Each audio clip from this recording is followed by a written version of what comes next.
बिस्मिल्लाहिर्रहमानिर्रहीम, अस्सलाम वालेकुम। एवन टीवी के न्यूज़ स्टूडियो से मैं हूं आयशा हमीद। नजर डालते हैं हेडलाइंस की जानिब।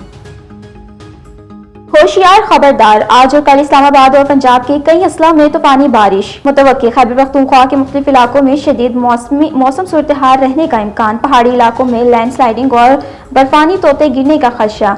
NGMA का अलर्ट जारी। जिना अस्पताल के ICU वार्ड में बेड न मिलने पर डॉक्टर्स पर तशद्दुद का वाकया। थाने के बाहर लाश रख कर एहतजाज। डॉक्टर के खिलाफ मुकदमे का मुतालबा। वाकये की CCTV फुटेज भी मंजर आम पर आ गई। 17 साल का निसार अली सांस के मर्ज में मुब्तला था। बर वक्त इलाज न मिलने पर एहतजाज।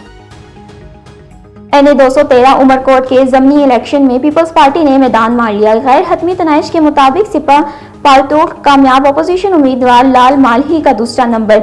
जी की खुशी में जियालों का जश्न। चेयरमैन पीपल्स पार्टी बिलावल भुट्टो और वजीर आला सिंगी सभा तालपुर को मुबारकबाद। नई नहरें नामंजूर, पीपल्स पार्टी आज हैदराबाद में मैदान लगाएंगी। जलसे की तैयारियां मुकम्मल। बिलावल भुट्टो नहरों के मुतालिक अहम ऐलान करेंगे। शर्जील मेमन का जलसे का दौरा। सब इंतजामात देखे। केनाल मंसूबे रेड लाइन प्रोजेक्ट न रोका तो हुकूमत सल्ख हो जाएगी। वजीर तवानाई। बलूचिस्तान में शहराओं की तामीर पर तनकीद करने वाले तंग नजर करार। पोनी ट्रैक को हाईवे बनाने जा रहे हैं। मंसूबा 2 साल में मुकम्मल करेंगे। अवाम ने फैसले को कबूल किया। वजीर आजम का मरी रोड अंडरपास का संगे बुनियाद रखने की तकरीब से खिताब। एवन टीवी के न्यूज़ स्टूडियो से फिल वक्त नहीं। मजीद खबरों और अपडेट्स के लिए देखते रहें एवन टीवी। A1 TV, सब पे नजर, अंदर की खबर।